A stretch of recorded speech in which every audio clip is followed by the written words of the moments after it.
Yeah, there is an update, something I want to remind you people, which I've said before in one of my videos. I think a few months back, I said this thing in one of my videos, that if Simon Ekpâ is arrested today, that another more dangerous person than Simon Ekpâ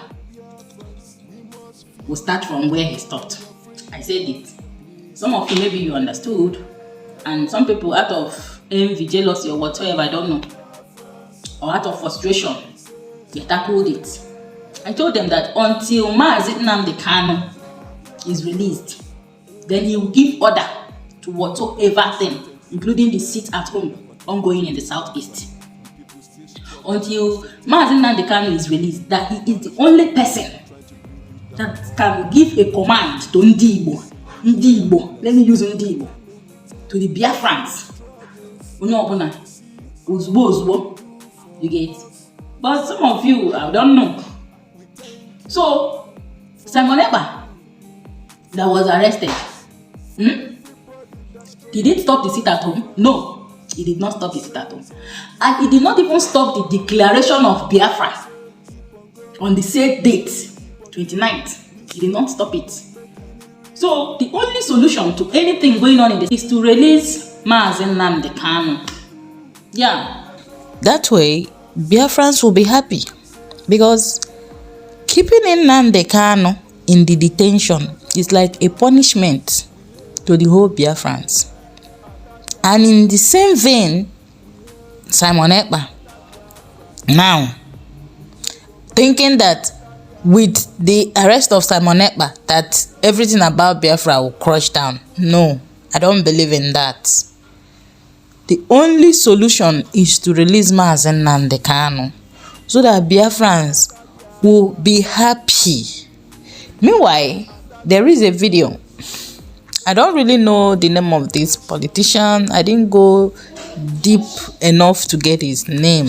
So I want you to listen to him carefully, his opinion concerning the arrest of Mazi Simon Ekpâ and the ongoing insecurity in the southeast.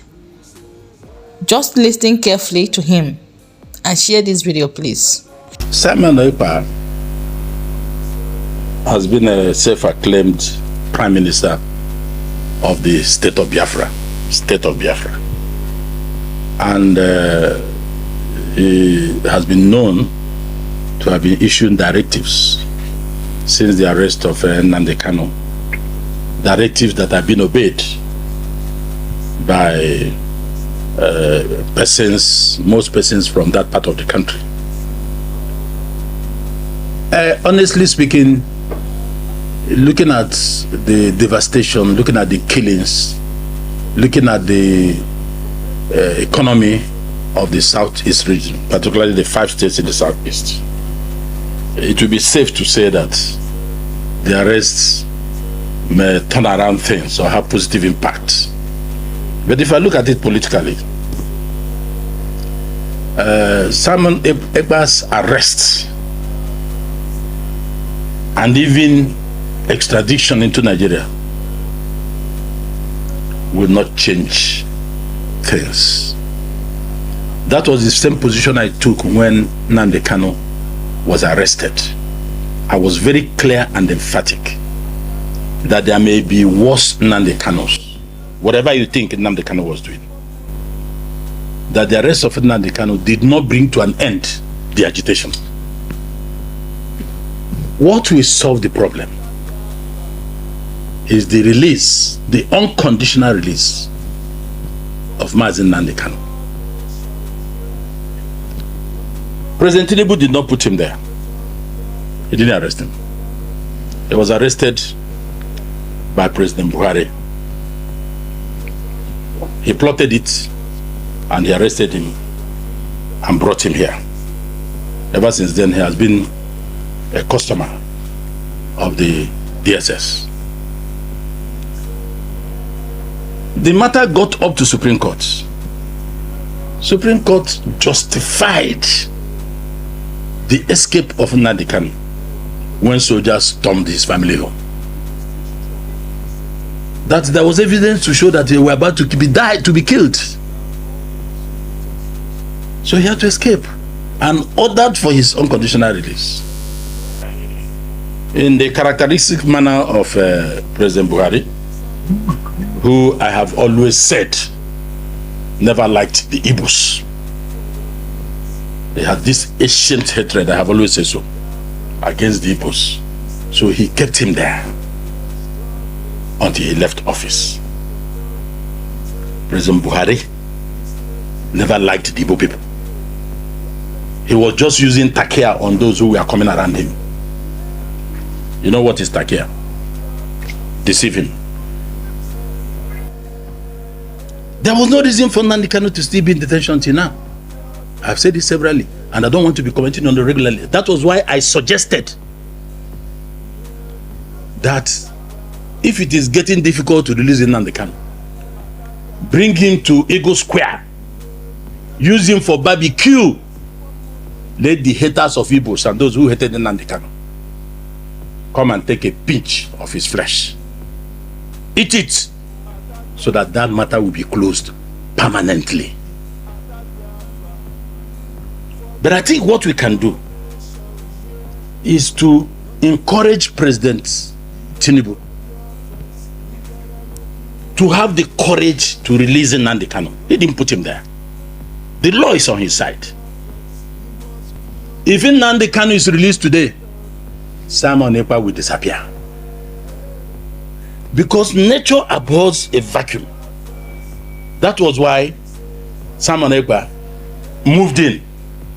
Whether he was with them or he was not with them, the people started listening to him. If the boss, you know, when the cat is aware, when the cat is away from the house, the mouse will take over the house. Release Nnamdi Kanu today, you will never hear about Simon Ekpâ again. Because all those listening to him will now go back to the original master. If Nnamdi Kanu comes today, if it's released today, this sit at home will stop. If it comes today, nobody will go and start killing people, releasing Nnamdi Kanu. Nobody will just get to the road and start shooting people. Killing of policemen on the streets will disappear. Because Nnamdi Kanu will not be in charge. I tell them, tarry a while. Let us discuss. And they would listen to him. I told President Buhari, when he was in office, that there is no politician in Nigeria, living or dead, that commanded or commands the followership of Nnamdi Kanu without Nnamdi Kanu putting one kobo. No politician. But they were following him. So I told President Buhari, based on this, the person you should do business with is Nnamdi Kanu. Open the door for discussion. That was 2 years of him being in office as president, or 3 years. If Nnamdi Kanu is released today, all these things will disappear. Simon Ekpâ will go to oblivion. So that's why I'm not bothered about bring Simon Ekpâ, lock him, start trying him. Nnamdi Kanu is still there. We will be back to square one. Releasing Nnamdi Kanu, Mr. President, have the courage to release him today. All this insecurity, all these killings, you get to a station, you start shooting policemen, start shooting soldiers, they will disappear to oblivion. The man has said this several, even from detention, that he did not order all these things, that he cannot be killing people that he has been fighting for. And don't forget, this thing started with the importation of insecurity in the southeast by strangers. It was done by non-Igbos when the correctional center in Owerri was attacked. Prisoners released. We were alerted. So that was when, because most of the people involved were not people from that part of the country. We said, okay, this thing is an importation. This thing did not come from the people because it is not part of us. What did they do? They started recruiting urchins, uneducated people, people without skills.